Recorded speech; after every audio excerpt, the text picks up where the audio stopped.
شیخ میرا سوال یہ ہے کہ اگر کوئی بے نمازی نماز شروع کرنا چاہتا ہے تو کیا اس کو توبہ کی ضرورت ہے یا پھر ایسے ہی نماز شروع کر دیا اور اس کو کنٹینیو کرتے رہے؟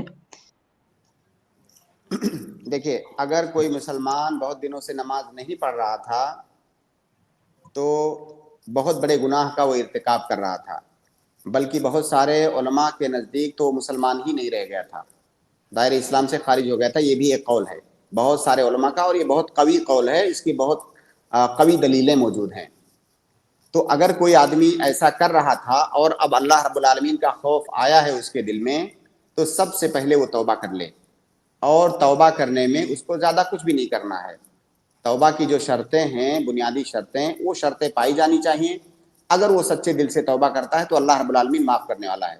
توبہ کی بنیادی طور سے جو شرطیں ہیں، پہلی شرط یہ ہے کہ اس توبہ کے اندر اخلاص پایا جانا چاہیے۔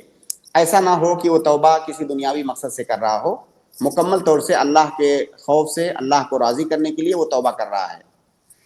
اسی طرح سے دوسری شرط یہ ہے کہ جو گناہ وہ اب تک کر رہا تھا اس گناہ پر اس کو شرمندگی ہونی چاہیے، ندامت ہونی چاہیے۔ کیونکہ اگر ندامت نہیں ہو رہی ہے، اس کا مطلب آپ کو کوئی فرق نہیں پڑ رہا ہے، جو گناہ آپ نے کیا ہے کوئی فرق نہیں پڑ رہا ہے، تو آپ کو ندامت ہونی چاہیے۔ تیسری شرط یہ ہے کہ جو گناہ اب تک کر رہا تھا فوراً اس سے رک جائے، فوراً اس گناہ سے رک جائے۔ ایسا نہیں کہ وہ گناہ کرتے جا رہا ہے، توبہ کرتے جا رہا ہے، اس گناہ سے وہ فوراً رک جائے۔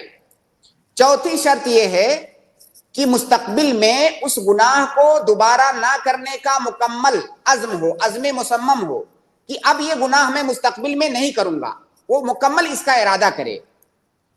اور اگر اس گناہ کا تعلق بندوں کے حقوق سے ہے تو ایک آخری شرط یہ ہوگی کہ بندوں کے حقوق کو واپس کر دے، ورنہ وہ توبہ اس کی قابل قبول نہیں ہوگی۔ اسی طرح سے ایک اور شرط اس میں اضافہ کر سکتے ہیں کہ اس کی جو توبہ ہے غرغرے سے پہلے ہونی چاہیے۔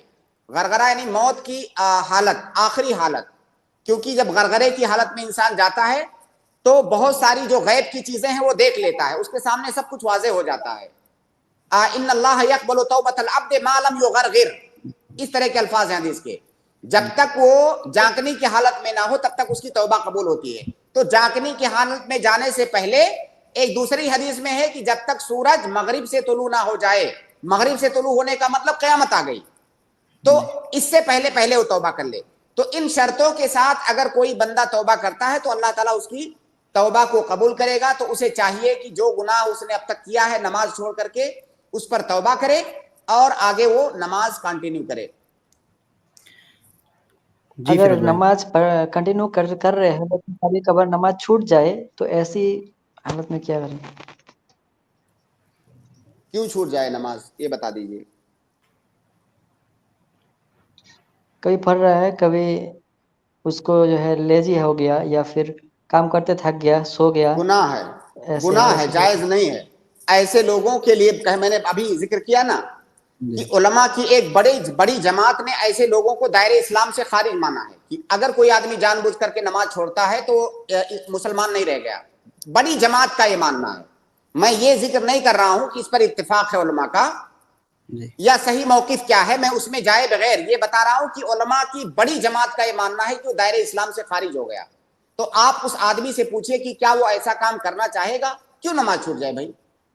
نماز کیوں چھوٹ جائے؟ اگر کبھی کوئی عذر ہو گیا، مان لیجئے سو گئے، غلطی سے سو گئے، یا اس طرح اور کوئی عذر آ گیا کہ آپ کے اختیار ہی میں نہیں رہ گیا تو الگ مسئلہ ہے۔ لیکن ہوش و حواس کی حالت میں جان بوجھ کر کے نماز کیوں چھوٹ جائے اس کی؟ تو نماز کبھی بھی معاف نہیں ہے۔ آپ اس کی اہمیت کا اندازہ اس سے لگائیں کہ جب تک آپ کی عقل کام کر رہی ہے، جسم کا کوئی بھی عضو کام نہیں کر رہا ہے لیکن صرف دماغ کام کر رہا ہے، جب تک آپ کا دماغ کام کر رہا ہے تب تک نماز معاف نہیں ہے۔ یہاں تک کہ اگر آپ کے جسم پر نجاست لگی ہوئی ہے اور اس کو زائل کرنے کا کوئی طریقہ نہیں ہے، آپ کے پاس وضو کا کوئی راستہ نہیں ہے، تیمم کا کوئی راستہ نہیں ہے، جسم پر نجاست ہے، کپڑے پر نجاست ہے، اس کو زائل کرنے کا کوئی راستہ نہیں، لیکن آپ کا دماغ کام کر رہا ہے، اس وقت آپ کو اسی حالت میں نماز پڑھنی ہے۔ نماز کسی بھی صورت میں معاف نہیں ہے، اسی صورت میں معاف ہے جب آپ کی عقل کام کرنا بند کر دے، تبھی نماز معاف ہے۔